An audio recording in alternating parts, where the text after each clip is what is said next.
Fire, O Anel de Nibelungo. Essa obra que eu acho maravilhosa, muito legal. Assim, vocês sabem que eu sou fascinado pela fantasia, né? Fantasia fantástica, fantasia, high fantasy, fantasia medieval, tudo esse bagaialo. E muito provavelmente tem as suas raízes, né, no Anel de Nibelungo. Também acho que eu posso fazer até uma indicação própria, que é um jabá, alto jabá. Eu tracei uma linha cronológica, né, da literatura fantástica no episódio do Fritz Lieber, né, o Fafnir de Gatuno, no episódio 168. Se você quiser só ouvir aquele episódio, né, porque lá eu traço tipo um timeline, fica, né, a indicação. Mas saiba que, né, nessa época meados do século XIX, a literatura fantástica estava caminhando, né, tentando incorporar elementos fantásticos em temas um pouco mais, a gente pode falar pesados, a gente pode falar adultos ou complexos, né? Tanto que no final desse século a gente vai ter a publicação do Drácula de Bram Stoker, a gente vai ter a publicação de Frankenstein de Mary Shelley, né? E o Anel de Nibelungo vem agregar nesse sentido que ele estava tentando pegar elementos do círculo arturiano, né, onde você incorpora elementos de lendas fantásticas ou até lendas de origem, como as gregas e romanas, para incorporar numa história que tem humanos, né? Isso não é exclusivo ou inédito, né, do Wagner, mas porque já tinha Ilíada e Homero, né, há muitos séculos atrás. Mas especificamente nesse tempo, nesse período, né, era um pouco já escasso, né? Ilíada e Homero já não se repetia ela fazia muito tempo, que teve todo o lance do iluminismo, né?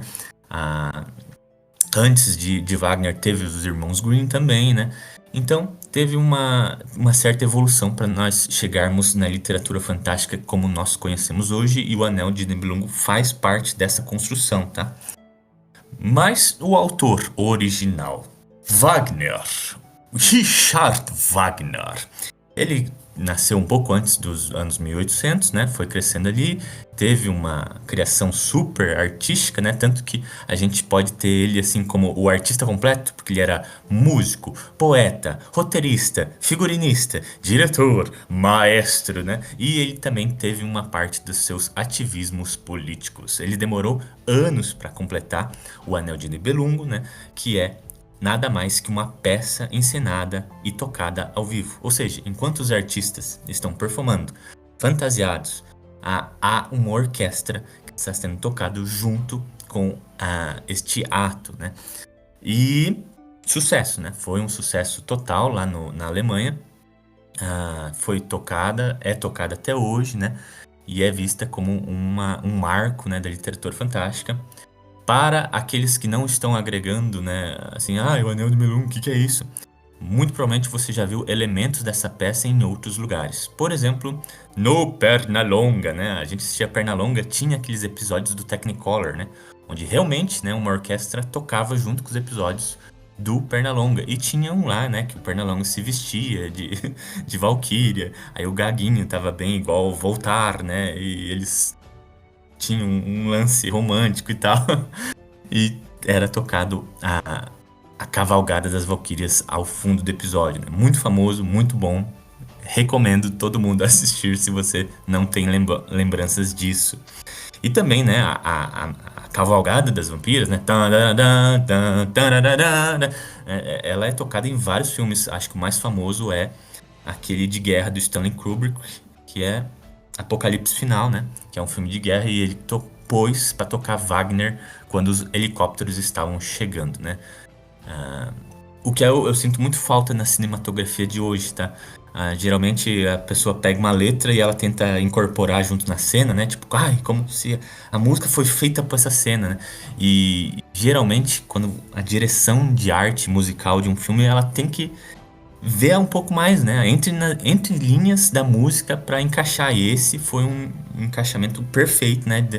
Da Cavalgada das Valquírias com helicópteros chegando no Vietnã. Isso sim é direção de arte, minha gente. Saudades de Stanley Kubrick. Mas voltando ao Anel de Nibelungo e a sua ópera, né? uma ópera muito famosa e ficou imortalizada para sempre nas artes. Eu também acho que eu queria falar um pouquinho do ativismo político do Wagner. Ele foi sim um grande ativismo contra o imperialismo alemão, tanto que eu acho que ele teve que ficar isolado dentro de uma das províncias da Alemanha, tá? E eu quero frisar isso porque muita gente vê o Wagner como um nazista, né? E eu vou frisar de novo. Muita gente vê a figura de Wagner como um nazista. Isso é muito errôneo, tá? Muito errôneo mesmo. E essa imagem, gente, eu não quero me aprofundar muito, mas já falando, né? O Partido Nazista, ele tinha como aspecto de incorporar vários elementos de arte, do clássico, arte grega, arte romana, tanto na música, tanto nas esculturas, né? Tem todo um estudo estético-artístico incorporado pelos nazistas, né? O que, hoje em dia, rebate-se muito, né? A má interpretação desses símbolos, né? Você já olha um símbolo e fala, isso aqui é nazista, meu Deus, apaga, apaga, apaga. Sendo que ele já foi roubado, né, pelos partidos nazistas muito anteriormente. Acho que o exemplo mais crasso é suástica, né? Foi um elemento incorporado do culto japonês. Pois bem, hoje Wagner é visto, né, como essa figura conectada ao nazismo, tanto que Adolf Hitler era fascinado pelas óperas de Wagner, mas muito mais pelo fascínio imperialista alemão, né? Que tá sempre tentando calcar a genialidade alemã acima de tudo. Então, o melhor músico do mundo tinha que ser um alemão que veio 100 anos antes, né, dele. O que é muito ruim, né? Já que o próprio Wagner não tinha muita associação com partidos nazistas, né? As ideias deles eram um pouco até contraditórias, algumas semelhantes, mas algumas contraditórias. Então é um erro muito, muito foda você falar, né? Wagner era nazista, né? Então fica aqui o repúdio do Gibi Fire, né? Com essas comparações super rasas. O Brasil foi palco disso, né? No ministro que fez um vídeo falando sobre educação e a imagética que ele passou foi um vídeo que imitava muito o Goebbels. Goebbels foi lá um tenente-coronel da Alemanha, porta-voz do Partido Nazista, que fazia um vídeo, né, sentado com a porta-retrato de Hitler ao fundo e tocando Wagner como background. E esse cara aqui no Brasil foi fazer a mesma coisa achando que era uma boa. Muita gente se irritou com a imagética nazista e depois, né, claro que isso sobrou um pouco para Richard Wagner, né? De novo, que eu não concordo, tá?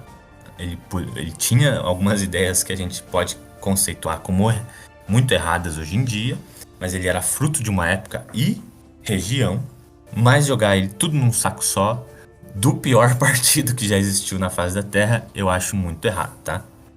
Então fica aqui a minha opinião sobre esse assunto. Pois bem, depois da sua obra, né, ele teve todo esse estudo do clássico dos mitos teutônicos, né, muito calcados ali na região da Alemanha, Suécia e Noruega, que são os cultos, né, de Odin, a Thor, né, todos esses mitos que a gente recentemente está sendo bem alimentado nos últimos anos. Mas Richard Wagner já começou isso lá em 1830, tá? No caso, o Anel de Nibelungo é inspirado em vários contos passados de forma oral nesses territórios. Um deles até se chamava Anel de Nibelungo, onde era um conto onde Odin e Loki eles davam um rolê pela Noruega, né? E nesse rolê eles tinham muitas aventuras, por assim dizer. Esse conto, assim, central, ele tem muito a ver com a peça, mas tem muitas coisas muito diferentes. Por exemplo, já no começo do conto, eles enganam que seria o Nibelungo, mas esse Nibelungo tem uma forma animalesca, né? Tipo um castor, assim, ou um roedor. E eles realmente enganam ele para tomar o Anel de Nibelungo. Mas no final eles matam e fazem uma pele desse mesmo bicho. Acho que o Loki fica vestindo essa pele do Nibelungo na cintura dele como se fosse um troféu. Então, seguindo até, né, os contos desse período, eles tinham uma narrativa mais brutal, né? Muito certeira ali da era medieval, tanto no restante da Europa como ali naquela região. E o Richard Wagner, né, quando ele tenta implementar o romantismo, ele tenta traçar uma linha mais da tragédia grega, né? Então, a violência ainda existe, mas ela vai ficar um pouco mais calcada na batalha grega contra deuses, no romântico, né? No romance entre os personagens, na tragédia grega, né? Então tem toda uma mistureba aí dos contos teutônicos com a literatura clássica. De legado, né? Muitos autores começaram a se inspirar nisso mais pra frente. Eu já saltei os olhos, né, para o Bram Stoker, para Frankenstein, né? Todo mundo vai tentar incorporar elementos fantásticos numa tragédia grega, num romance, numa aventura, né? Então, o legado de Richard Wagner, ele perpetua até hoje, né? Talvez o mais lembrado seria O Senhor dos Anéis, porque muita gente começa a ver muita semelhança, né? No Anel de Poder, no Anel de Belungo é o anel que renega o amor. No Senhor dos Anéis é o anel que retém todos os males do mundo, né? Tem, né? Os Nibelungos são praticamente os anões, que são assim forjadores no centro da Terra, dragões, espadas mágicas, né? Então tem toda uma estética ali do Anel de Nibelungo que é muito visto, mas assim muito visto mesmo, no maior épico já escrito na nossa face da Terra, né? Que é o Senhor dos Anéis. Então muita gente até chega a brincar, né? Que é um plágio, o Senhor dos Anéis é um plágio do Anel de Belungo, que eu acho uma brincadeira bem gostosa de se fazer, porque eu vejo também esses elementos assim como uma forte inspiração para Tolkien, mas eu acho que tem que acabar nessa brincadeira, tá? Porque na arte, né, todo mundo vai se inspirando, né? Não é cópia. Você tem que tirar as tuas ideias de algum lugar e ir pra frente, né? É tudo cheio de tijolos de inspiração. Tanto que chegamos aos dias de hoje, tem esse artista aí mega fodelão, que é o P. Craig Russell, um cara fenomenal, é um ganhador de Eisner. Toda vez que ele faz alguma coisa, ele vai ganhar um Eisner, vai ganhar um prêmio, vai ganhar tudo quanto é prêmio de arte, né, de gibi, ele ganha. Se você não tá ligando, o P. Craig Russell, ele fez o Ramadan no Sandman, ganhou o prêmio. Ele fez a edição 50 de Lucifer, né, que é a edição de Lilith, também ganhou o prêmio.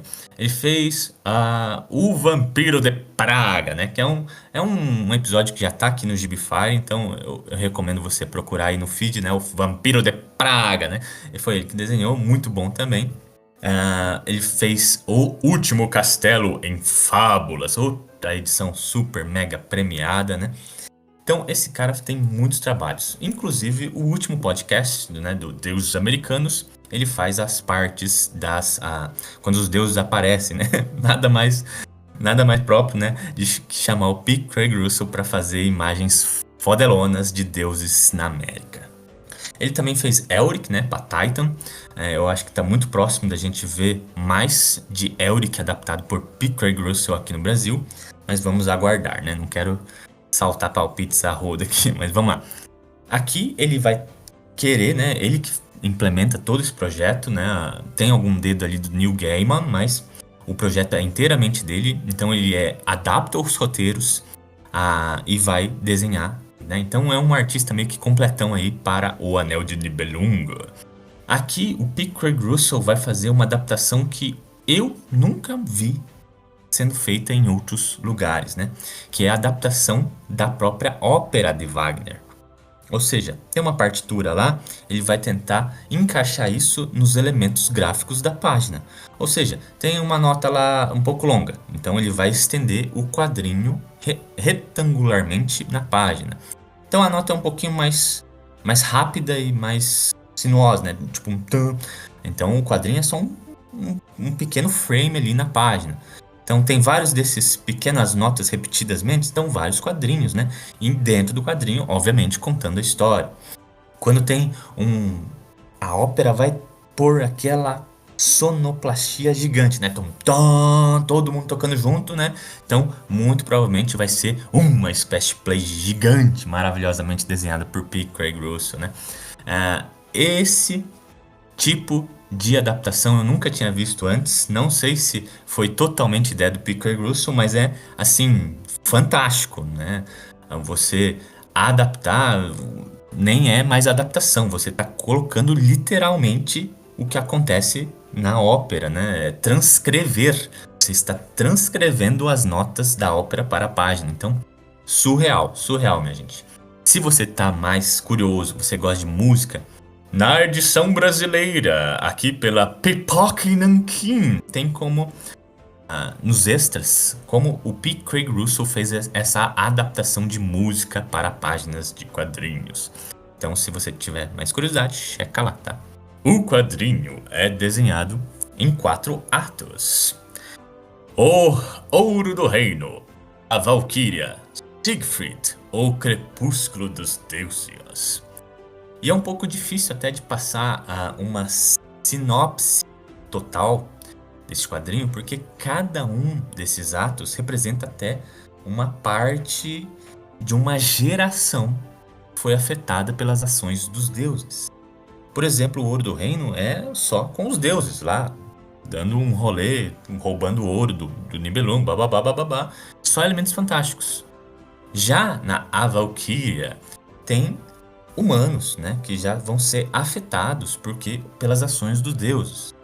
E em Siegfried vão ser os descendentes desses humanos que já foram afetados e ainda continuam sendo afetados de alguma maneira, né, até que chega o crepúsculo dos deuses, né, o que acontece quando tudo já se passou, os humanos já estão quase se esquecendo dos deuses e o que os deuses têm a dizer sobre as suas ações, sobre os humanos e o que eles fizeram, né.